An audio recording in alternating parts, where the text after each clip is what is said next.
Dans cette vidéo, on va calculer quelques intégrales à l'aide du calcul de primitives. Donc voici les exercices qu'on va faire.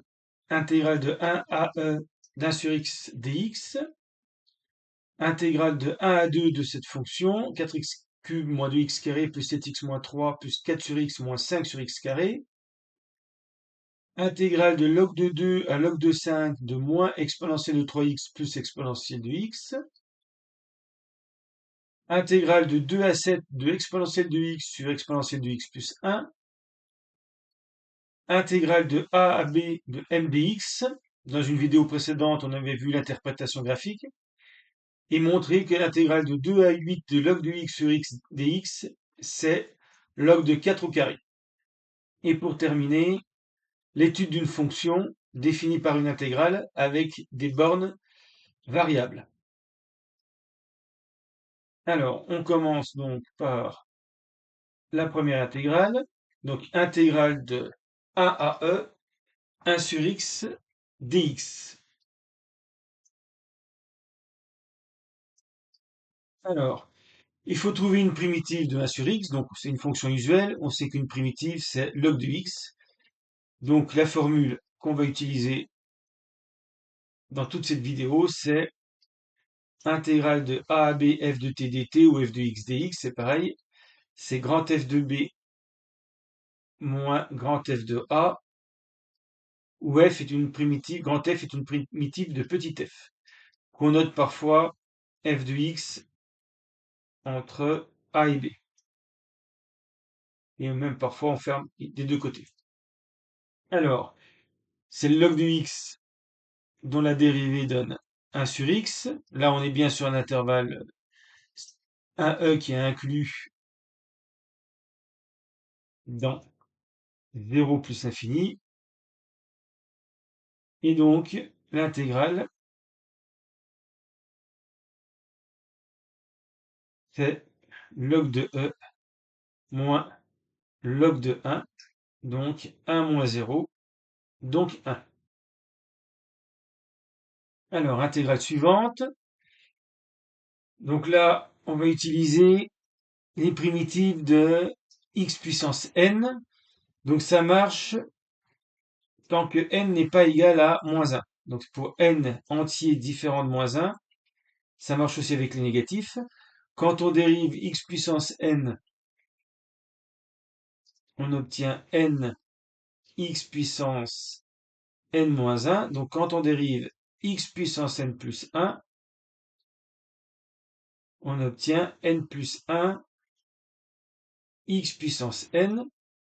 Et donc pour obtenir x puissance n tout seul, il faut partir de x puissance n plus 1 sur n plus 1. Et donc, une primitive de x puissance n, c'est x puissance n plus 1 sur n plus 1. Donc ça marche tant que c'est pas x puissance moins 1, parce que quand c'est x puissance moins 1, on vient de le voir, une primitive de 1 sur x, c'est log de x sur 0 plus l'infini. Alors, donc on va écrire grand F de x, une primitive. Donc, primitive de x puissance 3, c'est x puissance 4 sur 4. Et on rajoute le 4 du 4x cube. Moins 2, primitive de x puissance 2, x puissance 2 plus 1, donc 3 sur 3. Plus 7x puissance 1, ça fait 7x carré sur 2. Moins 3x, quand on dérive, ça fait bien moins 3. Plus 4 log de x. Et là, moins 5 sur x carré, on peut l'écrire moins 5 x puissance moins 2. Donc on peut appliquer la formule à moins 2. La primitive, ça va être moins 5 x puissance moins 2 plus 1 sur moins 2 plus 1. Ça fait moins 5 sur moins 1, donc plus 5. Et x puissance moins 1, c'est 5 sur x. Donc voilà la primitive de toute cette fonction. Et donc ensuite, il faut calculer f de, comme c'est entre 1 et 2, f de 2 et f de 1, puis faire la différence. Alors, f de 2, il faut remplacer tous les x par 2. Alors, après simplification, on trouve 127 sur 6 plus 4 log de 2. Et puis f de 1, on trouve 35 sixièmes, puisque le log de 1 va donner 0. Donc il n'y a plus que des fractions. Ensuite, il faut faire f de 2 moins f de 1. Donc 127 moins 35 sur 6 plus 4 log de 2 égale 46 tiers plus 4 log de 2.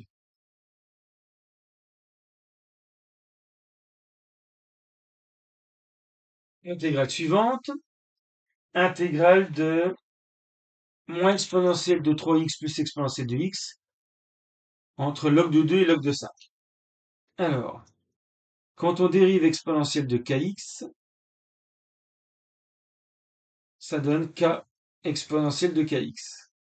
Donc pour n'arriver qu'à l'exponentielle de kx, il faut diviser par k au départ.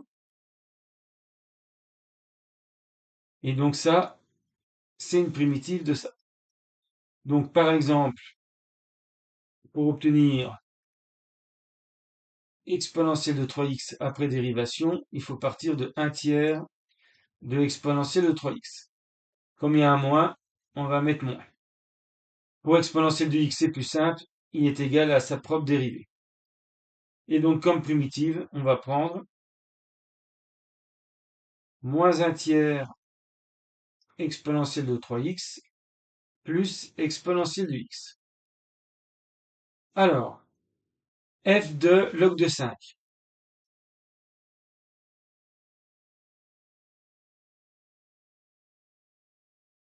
Moins 1 tiers exponentielle de 3 log de 5 plus exponentielle de log de 5. Moins 1 tiers, donc on va mettre le 3 avec le 5 en utilisant une propriété du log. Exponentielle de log de 5 au cube, donc log de 125, plus exponentielle de log de 5. Et donc, exponentielle de log s'élimine, ça fait moins 125 tiers plus 5. Ce qui donne moins 110 sur 3. On recommence avec le log de 2. F de log de 2, ça va être moins 1 tiers d'exponentielle de 3 log de 2 plus exponentielle de log de 2 égale. Donc même principe, 3 log de 2 c'est log de 8, donc ça fait 8, donc moins 8 tiers plus 2 égale moins 2 tiers. Ensuite on fait f de log de 2 de log de 5 moins f de log de 2, donc moins 110 tiers moins moins 2 tiers, ce qui donne moins 36. Moins 108 sur 3 égale moins 36. Alors, intégrale suivante. Là, il faut reconnaître une forme particulière. Les deux numérateurs et dénominateurs se ressemblent. En fait, au-dessus, si on a u exponentielle de x plus 1, au-dessus, c'est u'. Et une primitive de u' sur u, quand u est positif, sur l'intervalle ici, u est positif sur 2, 7, c'est même positif sur r, primitive log de u, puisque la dérivée de log de u, c'est u' sur u. Donc, il suffit de prendre avec u égale exponentielle de x plus 1. Et donc primitive log de exponentielle de x plus 1 entre 2 et 7. Donc, log de exponentielle de 7 plus 1 moins log de exponentielle de 2 plus 1 égale log de exponentielle de 7 plus 1 sur exponentielle de 2 plus 1, si on veut l'écrire sous forme d'un seul log.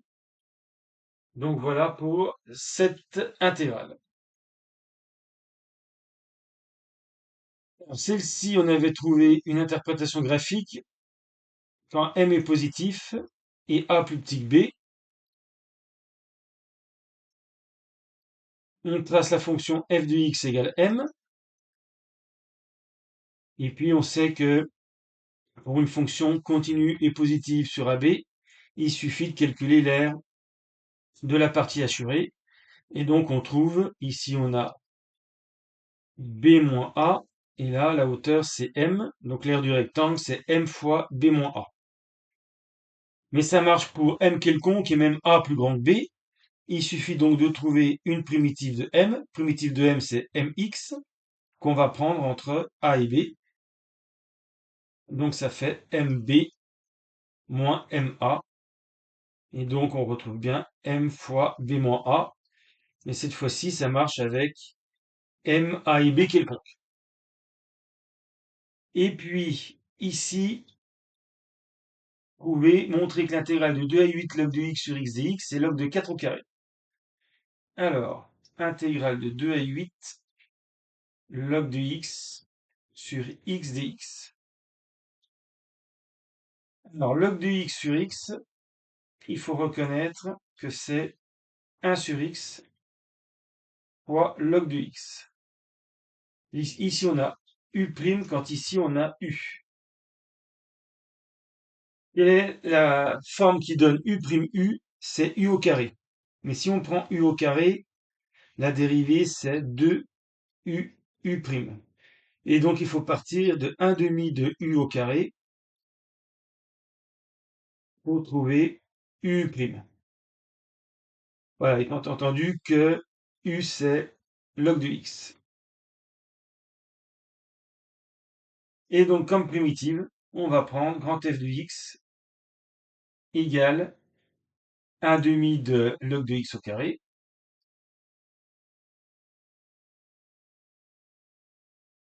Et il va falloir calculer f de 8 moins f de 2.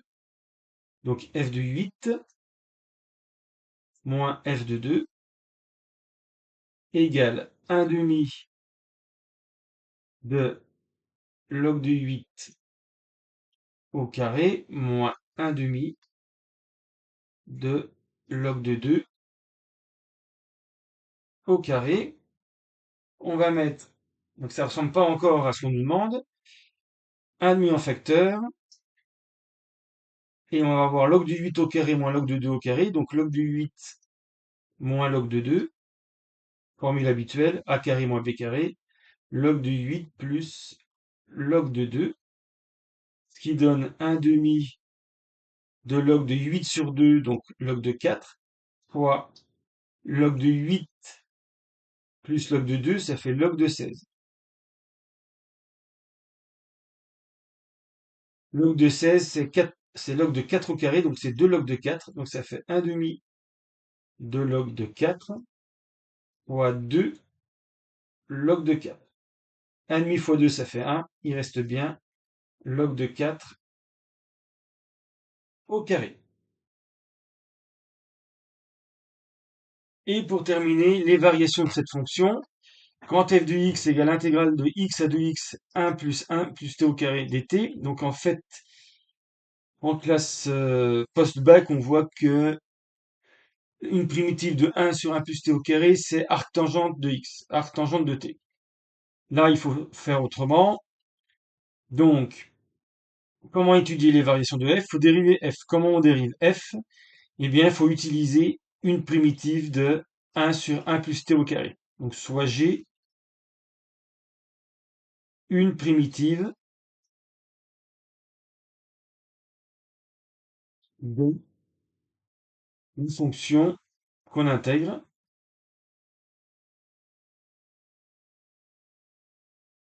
Et on va utiliser le fait que l'intégrale de a à b 1 sur 1 plus t au carré, quand on connaît une primitive, c'est g de b moins g de a. Et donc là, ça va donner f de x, qui est l'intégrale entre x et 2x 1 sur 1 plus t au carré dt égale g de 2x moins g de x. Alors, on dérive. Donc, f est dérivable parce que g est dérivable. F' de x égale, donc là, attention, c'est de la forme f de ax plus b. Donc, quand on dérive, ça fait a f' de ax plus b. Donc là, on a 2 g' de 2x moins, et dérivé de g, c'est g' de x. Mais on sait que g est une primitive de 1 sur 1 plus x au carré. Donc on connaît la dérivée. G' de x, c'est 1 sur 1 plus x au carré. Donc on remplace ici g' de x, donc on va remplacer x par 2x. Ça fait 1 sur 1 plus 2x au carré, moins, et g' de x, c'est directement 1 sur 1 plus x au carré. Donc ça donne 2 sur 1 plus 4x carré, moins 1 sur 1 plus x carré. On met au même dénominateur 2 fois 1 plus x carré, moins 1 plus 4x carré,